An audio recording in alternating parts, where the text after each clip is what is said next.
Je vous dis la vérité, j'aurais préféré que l'Égypte finisse meilleure troisième plutôt que deuxième et devoir affronter la Côte d'Ivoire dès les huitièmes de finale. Une Côte d'Ivoire qui vient de nous faire une démonstration de force incroyable. J'ai peur pour mon Égypte. Bienvenue à vous pour cette vidéo pronostic des huitièmes de finale de la CAN 2021 au Cameroun. Tout d'abord, c'est une vidéo chill, je n'ai pas la science infuse, je peux me tromper. On est là juste pour chill ensemble, on donne un petit prono, sans pression, sans plus. Si vous n'êtes pas abonné, abonnez-vous, ça me ferait super plaisir. Vous êtes nombreux à regarder les vidéos sans être abonnés, donc faites-le, c'est gratuit. Et on commence dès maintenant avec le premier match, Gabon-Burkina Faso. Et je vais faire du tac au tac, ça va être rapide. Honnêtement, je pense que sur ce match-là, je vois le Gabon faire la surprise. Un Gabon qui s'est séparé de ses éléments un peu perturbateurs. On sait de qui on parle, on ne va pas viser, sinon un joueur d'Arsenal va se sentir blessé. Mais vous voyez de qui je parle, et je sens que le Gabon, depuis qu'ils sont séparés de ça, ils sont là, ils reviennent petit à petit en force. Donc je vois pour ce premier match, le Gabon faire la différence et remporter ce huitième de finale.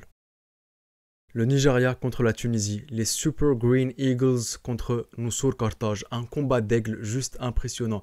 Sur le papier, je donnerais un avantage au Nigeria pour ce match. La Tunisie a perdu son dernier match, mais vous savez, la Tunisie, c'est comme d'habitude. Ils perdent contre des équipes très moyennes et contre des équipes très fortes, comme le Ghana par exemple, ou le Sénégal, ils peuvent te faire un match de dingue. Mais cependant, ce qui me fait dire que le Nigeria va passer sur ce match-là, c'est le nombre de cas Covid qu'a la Tunisie. Et malheureusement, même si la Tunisie devait aller en tir au but sur ce match-là, on a vu qu'en tir au but, c'était enfin pas en tir au but, mais les tireurs de penalty, à chaque match, un penalty pour la Tunisie, un penalty raté. Donc je vois honnêtement, à cause de ces facteurs-là, le Nigeria remporter et aller en quart de finale. Guinée-Gambie. Alors les gars, je connais quasiment pas les deux équipes, je vais pas faire l'expert du tout du football, ouais, je suis le championnat gambien, ce mec-là qui vient, honnêtement je connais pas du tout. Je pense quand même une victoire de la Guinée, ça va faire hyper cliché, un petit but de Naby Keita, honnêtement c'est ce que je vois. Mais de ce que j'ai pu voir face à la Tunisie, je pense que la Gambie peut créer la surprise, mais honnêtement sur le papier comme ça, je dirais une victoire de la Guinée. Cameroun, Comores. Alors tout d'abord, félicitations aux frères comoriens pour être arrivés jusqu'au tour suivant. Déjà pour la qualification à la Coupe d'Afrique des Nations, leur première. Et ensuite, ils battent le Ghana, ils accèdent au tour suivant. C'est juste magnifique. Franchement, c'est le petit chouchou de tout le monde. Fouad Bachir, mon chouchou. Honnêtement, c'est notre chouchou, les Comores, durant cette CAN. Et félicitations, c'est magnifique ce qu'ils sont en train de réaliser pour une première CAN historique pour eux. Cependant, malgré toutes ces joies et tout cet enjaillement, je vois le Cameroun battre les Comores. Un Cameroun qui n'a jamais perdu depuis 1998 au Cameroun sur son propre sol. D'autant plus que les Comores, ils ont quand même perdu contre le Maroc et le Gabon aussi. Je vois un match assez similaire contre le Cameroun. Mais vous pouvez être fiers de vous, mes frères comoriens. Mais je vois tout de même une victoire des Lions indomptables durant ce huitième de finale. Sénégal-Cap-Vert. Le Sénégal qui m'a pas fait vibrer durant cette CAN honnêtement par son jeu, comme la plupart des équipes, on va pas se mentir. Le Sénégal, l'un des favoris. Et d'un autre côté, on a le Cap-Vert qui a su titiller les plus gros pour chercher les points là où il fallait. Cependant, sur un match sur 90 ou 120 minutes, je vois tout de même pas le Cap-Vert pouvoir battre le Sénégal. Et je vois une victoire sénégalaise en huitième de finale et le Sénégal en quart de finale. Maroc-Malawi, je vois les Lions de l'Atlas faire un match similaire à celui des Comores où ils auront toute la possession quasiment, où ils vont dicter le tempo de la partie, où ils vont remporter la partie à la fin. Je vois, faut pas se fier au dernier match contre le Gabon, 70% de l'effectif a été changé, Vaïd voulait tester de nouveaux joueurs. Cependant, tu peux toujours compter sur des individualités comme Hakimi, comme Sofiane Bouffal pour te faire une différence et te marquer un but. Le Maroc, tu vas retrouver Yacine Bounou au cache, tu vas être bien plus solide derrière et bien plus confiant. Donc je vois les Lions de l'Atlas remporter et je n'espère pas avoir de surprise comme en 2019.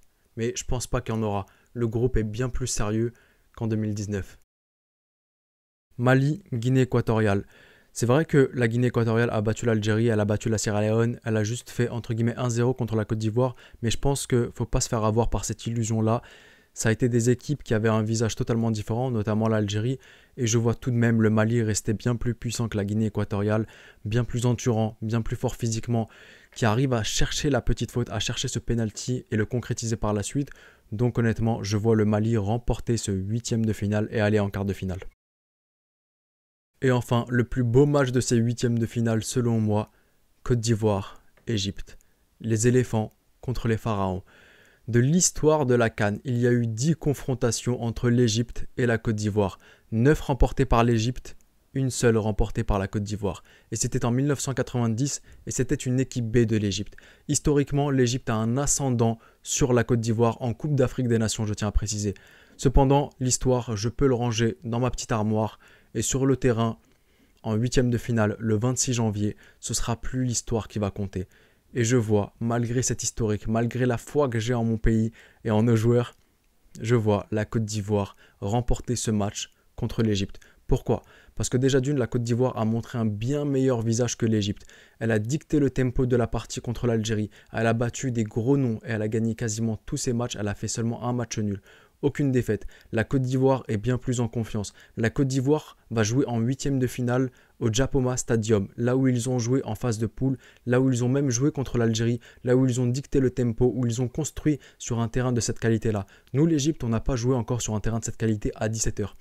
Donc, honnêtement, avec tous ces éléments-là, même si je crois en nos hommes et j'ai envie d'y croire, mais si je devais me mouiller, je dirais victoire de la Côte d'Ivoire, élimination de l'Égypte en huitième de finale.